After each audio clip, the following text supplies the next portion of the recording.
Hi, I'm Charlotte Tomlinson and I am, my job title is Special Projects Officer and I work for St Ives Town Council. I look after lots of different projects and the Guildhall renewal project is the biggest one. I've been working on it for about 18 months. It's a town deal funded project. So my role as Special Projects Officer as part of this project is that I am the client project manager for the capital project.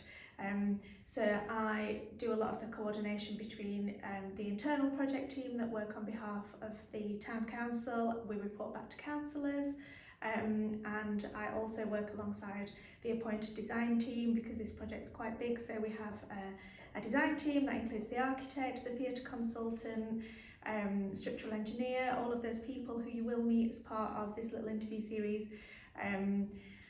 And I am responsible for coordinating all of that from the town council's perspective and making sure that the construction element gets going, which it obviously has now just started, which is very exciting. What's unique about the Guildhall project? Well, for me, the Guildhall is the biggest project I've worked on. I've worked on lots of little projects, lots in heritage, but this one is the biggest one.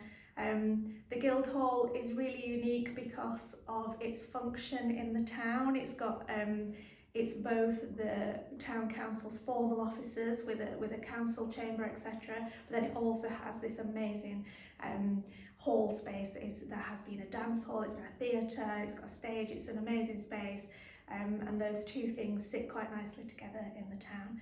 So in terms of what comes next, there's been a lot of work behind the scenes. We now have the construction team on site. We've done a lot of prep work to get to this point. Probably the biggest point, the biggest element was moving dual form Barbara Hepworth's sculpture that she gifted to the town in 1968. It hasn't moved, it's been in exactly the same position since then, but we've had to relocate it, and in my previous museum jobs I've moved huge things, huge sculptures, but nothing as significant as a Barbara Hepworth sculpture, so it was really important to get that right, and we did get it right. It's in its temporary home for 12 months at Crescencono, which is great, it looks beautiful. That was a little project within itself, but it was one of the key elements that needed to happen to enable the construction team to start. They couldn't start any demolition without us moving that, so we've moved it, and then that is the next thing that's coming up, demolition.